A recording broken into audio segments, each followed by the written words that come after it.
আসসালামু আলাইকুম। আজকে সন্ধ্যায় পলিটিক্স ক্লাব ইন্টারন্যাশনাল এর পলিটিক্স ক্লাবের মুখোমুখি অধ্যক্ষ M Shariful Islam, Bangladesh development party. আমার সাথে আছেন বাংলাদেশ মুসলিম সমাজের চেয়ারম্যান মোহাম্মদ মাসুদ হোসেন। আলোচনার বিষয় কি? আলোচনার বিষয় সাম্প্রতিক এবং রাজনৈতিক ইস্যু।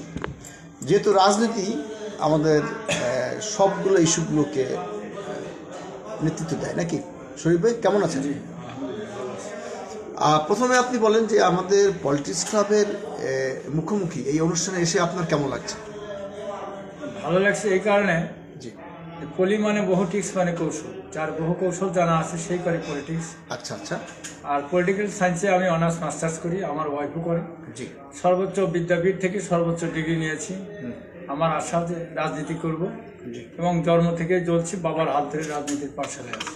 আচ্ছা আচ্ছা আচ্ছা। এই জন্য আরো ভালো লাগছে। আপনি যে বললেন জন্ম থেকে জ্বলছি, আসলে কি মানে ট্রাকের গায়ে লেখা থাকে জন্ম থেকে জ্বলছি? আপনি কি রাজনীতি করতে গিয়ে বা আপনার সামাজিক পারিবারিক জীবনে, রাজনৈতিক জীবনে আপনি কি আসলে অতিষ্ঠ কিনা? মানে এই রাজনীতি করতে গিয়ে অনেক সময় কেরিয়ার স্যাক্রিফাইস হতে চলছিল, অনেক সময় জেলখানায় গেছি। আচ্ছা। বিভিন্ন ধরনের নির্যাতন, অর্থনৈতিক, সামাজিক, পারিবারিক, মানসিক, বহু ধরনের নির্যাতনের শিকার হয়েছে, আত্মীয় স্বজন, বন্ধু বান্ধব, পাড়া প্রতিবেশী সহ। তারপরেও এই জিনিসটাকে ধরে রাখছি। বাংলাদেশের মানুষ রাজনীতি থেকে বিমুখ, আর সেই মুহূর্তে আমরা রাজনীতির চর্চা করি। অনেকে অর্থনৈতিক স্বাবলম্বী হওয়ার জন্য ডাক্তার, ইঞ্জিনিয়ার, বৈজ্ঞানিক, ধনাঢ্যশালী ব্যক্তি হওয়ার জন্য পাগল, বিদেশ ভ্রমণের পর।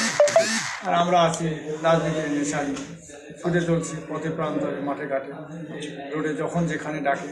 রাজনীতির শব্দ হলেই সেখানে কান পেতে শুনি কি হচ্ছে এখানে। তাহলে কি বর্তমান রাজনৈতিক মানে প্রেক্ষাপটটা কি, এখন কি হচ্ছে দেশে, আপনি একটু বলবেন কি? বাংলাদেশে আমি একটা আপনার ক্লু দিয়ে দিচ্ছি, সেটা হচ্ছে যে জিএম কাদের বলছে যে আমরা আওয়ামী লীগ সহ 50% লোকের নেতৃত্ব দিই, আমাদের বাদ দিয়ে সংলাপ বা জাতীয় ঐক্য হবে না, তাই না?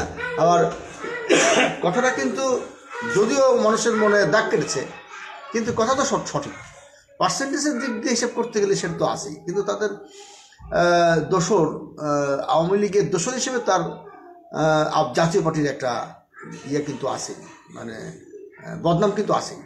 কিন্তু আমরা রাষ্ট্র যখন রাজনৈতিক ইস্যু নিয়ে আলোচনা করবে, সেটা কি সব দলের সঙ্গে আলোচনা হওয়া উচিত, নাকি মানে এগুলো যাচাই বাছাই এখন শুরু হবে?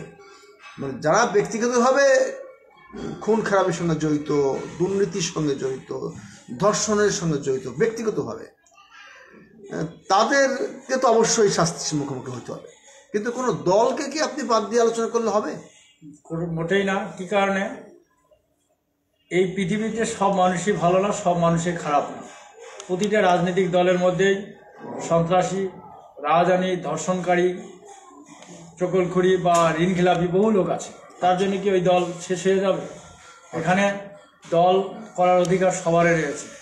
আজকে কিছু অপরাধ করবে, ওই দলের মধ্যেও গঠনমূলক সমালোচনা করেছিল, আমি দেখেছি। আচ্ছা। যে আওয়ামী লীগ বলেন, জাতীয় পার্টি বলেন, তাদেরও দলের মধ্যে অনেক লোক ছিল যারা রাজনীতিতে ওই আওয়ামী লীগের রাজনীতি, জাতীয় পার্টির রাজনীতিকে প্রত্যাখ্যান করে তারা অন্য অন্য রাজনৈতিক দল গঠন করেছিলেন। জাতীয় পার্টি ভাঙে 4টা হয়েছে। আওয়ামী লীগ থেকে বের হয়ে কাদের সিদ্দিকী, ডক্টর কামাল সহ বহু লোকেরা অন্য দল করেছে। সমসাময়িক সময়ে এই আওয়ামী লীগের নেতৃত্ব না মানার কারণে বিদ্রোহী প্রার্থী হিসেবে তারা প্রায় বহু লোক এমপি হয়েছে। তা আমি মনে করি এই মুহূর্তে সম্ভাবনা রাজনীতিক শুধু তাদেরকে নিয়ে বঙ্গভবনে যাবেন, পেট সর্বস্ব অনেকগুলো রাজনৈতিক দল আছে যাদেরকে দেওয়া হচ্ছে, অথচ নিবন্ধনকৃত অনেক রাজনৈতিক দল আছে যাদেরকে বঙ্গভবনে ডাকানো হয় না। যেমন কর্নেল অলি সাহেব, এটা বিরাট যোদ্ধা মানুষ, কয়েকবারের এমপি, একটা পার্টির চেয়ারম্যান, তাকে বঙ্গভবনের এই আমন্ত্রণপত্রে তাকে আমন্ত্রণে জানিয়ে পরেও উনি সেখান থেকে ফিরে আসলেন। তো এইভাবে মনে হচ্ছে যে এখন আরও বৈষম্য করা হচ্ছে। আমি চাচ্ছিলাম যে এই আন্দোলনের পক্ষ থেকে সবার জন্য উন্মুক্ত রাজনীতি হবে, সবাই খোলামেলা কথা বলবে। রাজনীতির ভাষায় যদি কেউ ফেল করে, জনগণ যদি প্রত্যাখ্যান করে, তাহলে জনগণ করবে, তারা তাদের আস্থা করে নিক্ষিপ্ত হবে। কিন্তু এই মুহূর্তে এই বাছাইকৃত কিছু দলকে নিয়ে পথ চললে হবে না। আর আমি যেটা গন্ধ পাচ্ছি সেটা হলো চট্টগ্রামকে নিয়ে রেজভি সাহেব বলেছেন যে আমরা কি চুষবো। তা আসলে চট্টগ্রামকে নিয়েই শুধু না, বাংলাদেশকে নিয়েও আমার মনে হয় অনেক পরিকল্পনা চলছে এই ভূখণ্ডটাকে নিয়ে, রাজনীতিটাকে নিয়ে। এই ভূ রাজনীতি বাংলাদেশে, আমি মনে করি যে এই রাজনীতির চক্রান্ত হলে বাংলাদেশ অনেক ক্ষতি হবে, বিপদ হবে, এবং এমন হতে পারে বিশ্বযুদ্ধ লেগে যেতে পারে এই বাংলাদেশের রাজনীতি নিয়ে।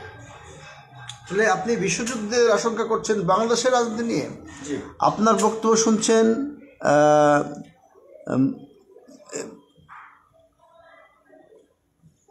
মিন্টু ভাই, হ্যাঁ মিন্টু ভাই আপনার বক্তব্য শুনছেন। আমরা আপনার এই বিষয়ে আরেকটু মানে অন্য অ্যাঙ্গেল থেকে জানতে চাই, সেটা মাসুদ হোসেন, মুসলিম সমাজের চেয়ারম্যান। মাসুদ ভাই, আসলে কি বললেন শরীফ ভাই, এটা একটু আপনি ব্যাখ্যা করবেন? আউযু বিল্লাহি মিনাশ শাইতানির রাজিম। বিসমিল্লাহির রহমানির রহিম। পলিটিক্স ক্লাব আয়োজিত আজকের এই রাউন্ড টেবিল আলোচনায় আমি প্রথমে সত্যচিত্তে সালাম জানাই। আমার যারা দর্শক বৃন্দ আছে সবার প্রতি রইল আমার সালাম। আসসালামু আলাইকুম ওয়া রাহমাতুল্লাহি ওয়া বারাকাতুহু। সেই সাথে পলিটিক্স ক্লাবের যে কর্ণধার আমাদের রাজু ভাই, আপনাকেও আমি অভিনন্দন জানাই। আপনি আমাদেরকে আজকের এই টকশোতে মুখোমুখি করেছেন। তো যাই হোক, এখন বিষয় হলো সাম্প্রতিক সমাজের রাজনীতির কথা আপনি বললেন। প্রফেসর ইউনূস সাহেব জাতীয় ঐক্যে ডাক দিয়েছে। আমি পেপার পত্রিকা দেখলাম যে মুসলিময় কিছু রাজনৈতিক দলকে উনি গণভবনে ডেকেছেন, তারা সেখানে গিয়েছে, কিছু আলাপ আলোচনা হয়েছে। সেখানে দেখেছি যে পতিত স্বৈরাচারের সুবিধাভোগীও একজন ব্যক্তির চেহারা সেখানে দেখেছি। বাসদের কমরেড খালিকুজ্জামান চৌধুরীর পত্রপত্রিকার বদৌলতে আমরা দেখেছি। যদি এই আন্দোলনের স্টেক হোল্ডার বলতে আমরাও ছিলাম, আমাদেরকে ডাকা হয় নাই। বিগত 15 বছর ধরে স্বৈরাচার বিরোধী আন্দোলন করে আসতেছি, এবং এই যে ভারতের আধিপত্যবাদের বিরুদ্ধে আমরা বরাবরই সোচ্চার ছিলাম। যাদেরকে উনি দেখেছেন, আমরা 2013, 14, 15, 16, 17, 18 বলি, এই যাবৎকালে যতবারই আন্দোলন সংগ্রামে তাদেরকে আমাদের বিভিন্ন প্রোগ্রামে ইনভাইট করতাম। কিন্তু দুর্ভাগ্যের বিষয়, তারা চেয়েছিল ভারতের অনুকম্পায় তারা ক্ষমতায় যাবে, যার কারণে তারা আমাদের এই আন্দোলনে শরিক হয়নি। তাদেরকে বললে তারা বলতো না যে আমরা যেতে পারবো না, আমাদের কিছু রিস্ট্রিকশন আছে। তো এখন যাই হোক, আমরা মনে করি যে আধিপত্য বিরুদ্ধে আন্দোলন দীর্ঘদিন পরে হলেও তাদের শুভবুদ্ধির উদয় হয়েছে, তারা এই আন্দোলনে শরিক হয়েছে। এটা আমাদের একটা অর্জন মনে করি। কিন্তু এই যে জাতীয় ঐক্যের ব্যাপারে কথা বলতেছেন প্রফেসর ইউনূস, কিন্তু জাতীয় ঐক্য হয়নি। উনি যে যারা আন্দোলন সংগ্রামে ছিল, যেমন বাংলাদেশ জামাত ইসলামের একটা অবদান ছিল, এটা নিঃসন্দেহে অস্বীকার করার কোনো স্কোপ নাই। তারা এই আন্দোলনের স্টেক হোল্ডার ছিল, তারা তাদের ছাত্র শিবির এবং দলগত জামাত তারা বিভিন্নভাবে এই সংগ্রামে তারা চালিয়ে গেছে। এবং বিগত এই স্বৈরাচারের সবচেয়ে বেশি রোষানলে ছিল এই জামাত ইসলামী। তাদের শীর্ষ পর্যায়ে বেশ কয়েকজন নেতাকে ফাঁসির কাস্টে ঝুলতে হয়েছে, অনেককে পঙ্গুত্ব বরণ করতে হয়েছে, জেলে আবদ্ধ রাখা হয়েছে দীর্ঘকাল যাবৎ। তারপরে দেশের শীর্ষস্থানীয় আলেম মাওলানা আব্দুল্লাহ হোসেন সাঈদীকেও পরিকল্পিতভাবে হত্যা করা হয়েছে। তো এরকম অসংখ্য নির্যাতনের শিকার হয়েছে বাংলাদেশ জামাত ইসলামী, সেই সাথে বিএনপিও নির্যাতনের শিকার হয়েছে, এটা আমরা স্বীকার করি। অন্যান্য ছোট দল থেকেও হয়েছে, কিন্তু সংখ্যা অনুপাতে কম।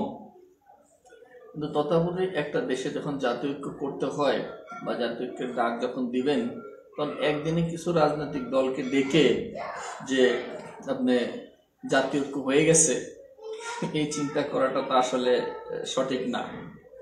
জাতীয় ঐক্য যদি, যেহেতু আপনার রাজনৈতিক দলের সাথে সংলাপ করতে চান, যারা পতিত স্বৈরাচারের দোসর ছিল, যারা 15 বৎসর এই স্বৈরাচারকে সহযোগিতা করেছে, স্বৈরাচারের তারা থেকে বেনিফিট নিয়েছে, তাদেরকে ডাকা না হোক, এটা আমি দৃঢ় মনে মানে বিশ্বাস করি।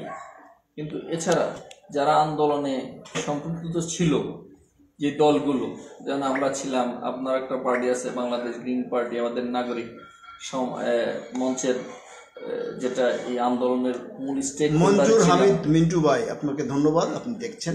তো এই আন্দোলনের আসলে পরিকল্পনাকারী তো ছিল নাগরিক মঞ্চ, এটা অনেকেই জানে না।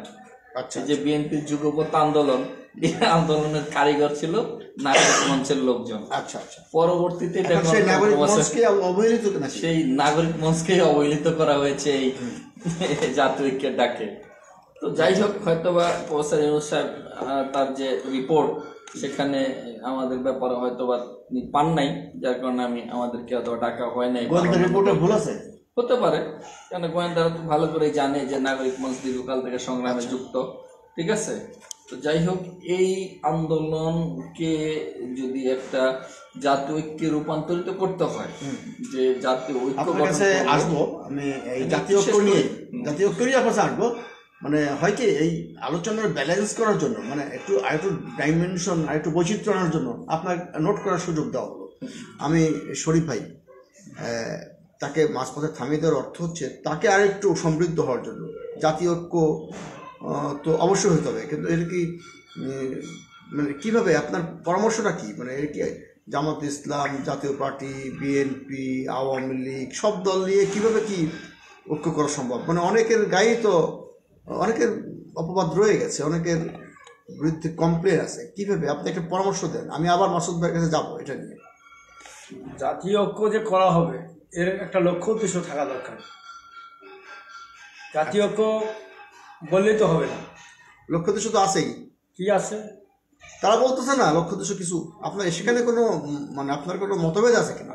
জাতির কাছে প্রকাশ করতে হবে যে এই কারণে আমরা জাতীয় ঐক্য করতে চাই, আর সেটা তো প্রকাশ করেছে। এখন আপনি যদি চট্টগ্রাম বন্দর দিয়ে দেন, বাংলাদেশ দিয়ে দেন, অন্য কিছু দিয়ে দেন, যেটা আমাদের ঐক্য হলাম, পরে আপনি দিয়ে দিলেন, পরে বললেন রেজলিউশন তো আমাদের করাই আছে, মানে কোনো গোপন চুক্তি হচ্ছে, গোপন চুক্তি করলেন। আমাদের আগে যে গোপন চুক্তি হয়েছিল সেটা কি আপনি চাচ্ছেন না? না, ওই গোপন চুক্তিগুলো যতগুলো ইন্ডিয়ার সাথে হয়েছে, আদার্স কান্ট্রির সাথে হয়েছে, জাতির কাছে খোলাসা করতে হবে, খুশি করতে হবে অবশ্যই। আপনি কি ধারণা করছেন যে নাগরিক, আমার জানার অধিকার রয়েছে? না, সেটা তো করবেই। এখন কোনো গোপন চুক্তির সুযোগ আছে কিনা? এই এখনো কি গোপন চুক্তি হবে? করতেও পারেন। এই যে কেউ কেউ বলা লেগেছে চট্টগ্রাম নিয়ে আমরা খুব টেনশনে আছি, এইসব। কারণ উনি 2-4টে দলকে যেভাবে জামাই আদর করে কর্মাবলেও খাওয়াচ্ছে, আর যেভাবে তারা শ্বাস প্রসাব করে যাচ্ছে, মনে হয় যেন উল্লাস ছুটে গেছে। তারপরে জাতীয় ঐক্যের পলিসি আপনি বলতে যাচ্ছেন যে আরেকটু খোলামেলা জানাই, খোলামেলা হইতে হবে। আপনাকে যেটা বলছিলেন মুসলিম সমাজের চেয়ারম্যান মোহাম্মদ মাসুদ হোসেন, সেটাই আমি মানে বাকি ইয়েগুলো আপনি একটু তুলে ধরবেন। তো রাষ্ট্রের প্রয়োজনে আমার বক্তব্য এটাই যে রাষ্ট্রের প্রয়োজনে জাতীয় ঐক্য প্রয়োজন হতে পারে, হ্যাঁ, সেটা হওয়া প্রয়োজন আছে।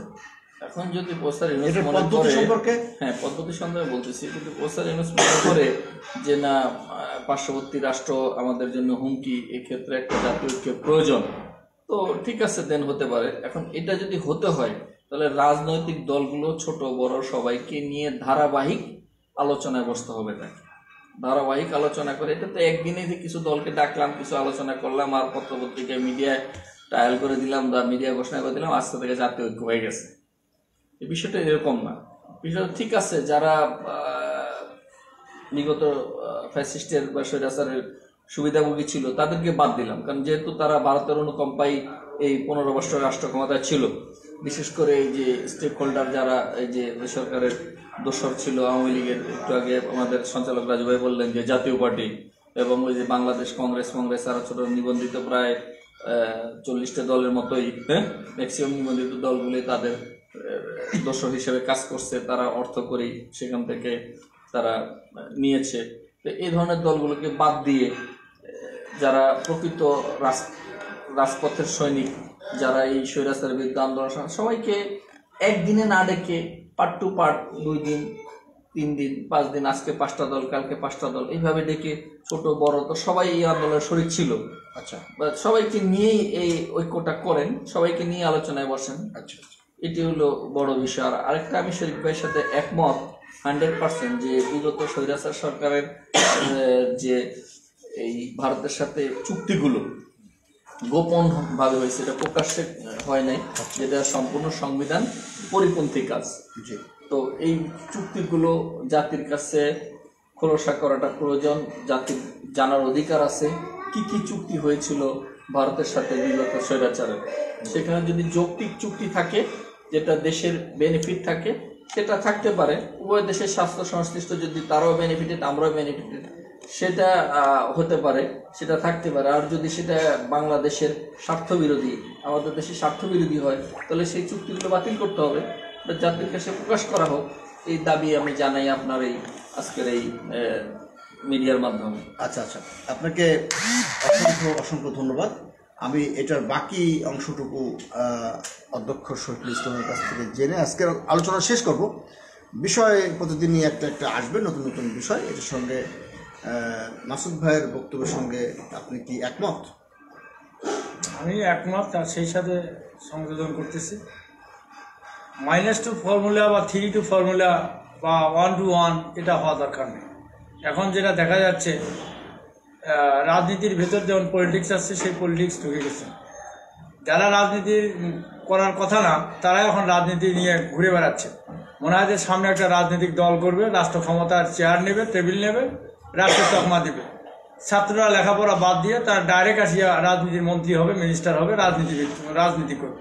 অথচ তারা আমরা রাজনীতি করি এতদিন থেকে, আমরা রাজনীতি করি, আমরা একটা জায়গায় যেতে পারি না।